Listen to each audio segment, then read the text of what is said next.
Francis Huster revient sur le viol qu'il a subi à l'âge de 12 ans. Je suis mort cette nuit-là. Invité de 7 au programme sur France 2, le comédien a évoqué la triste histoire, qu'il a cachée à ses proches pendant plus de 50 ans, un viol subi lorsqu'il avait 12 ans au domicile de ses grands-parents à la Varenne-Saint-Hilaire, Val-de-Marne.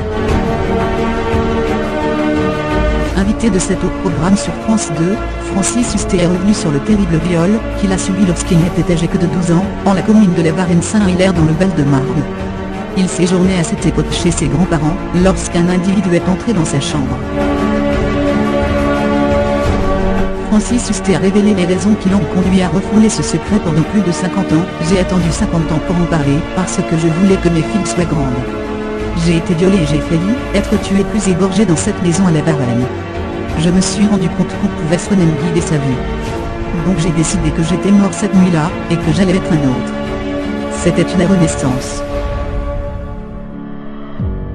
En septembre dernier, sur le plateau d'On n'est pas couché sur France 2, Francis Huster était venu faire la promotion de son nouvel ouvrage autobiographique N'abandonnez jamais, ne renoncez jamais, dans lequel il livre à cœur ouvert un secret d'enfant refoulé depuis 50 ans. Face à Yann et Christine Angot, le comédien et écrivain révélait avoir été victime d'un viol, lorsqu'il était âgé de 12 ans.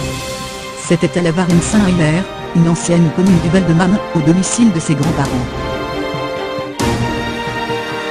Je ne voulais pas trahir un inconnu, il y avait encore la peine de mort. J'ai écrit ce livre tout simplement parce que, à 12 ans, dans la maison de ma grand-mère à la Varenne-Saint-Hilaire, je me suis retrouvé en pleine nuit dans le lit et j'ai vu une lampe de poche. Un homme s'est approché de moi, et il m'a violé, avec un couteau sous la gorge, confiait l'écrivain de 70 ans.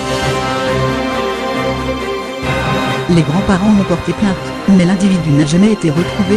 J'ai raconté qu'un monsieur m'avait mis un doigt dans le derrière, et je ne comprenais pas pourquoi. Le policier tapait sur ses machines à écrire, ça a duré 20 minutes.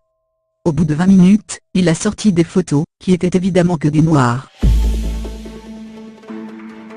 Des arabes, et il m'a dit, lequel c'est ? Lequel c'est ? À ce moment, j'ai regardé André, et j'ai vu dans son regard que j'avais le choix. Entre celui de devenir un homme, c'est-à-dire vivre une autre vie, que celle qui m'était destinée, ou trahir un inconnu, qui aurait peut-être eu la tête coupée parce qu'à cette époque-là, il y avait encore la peine de mort, a-t-il confié sur le plateau de Laurent Ruquier.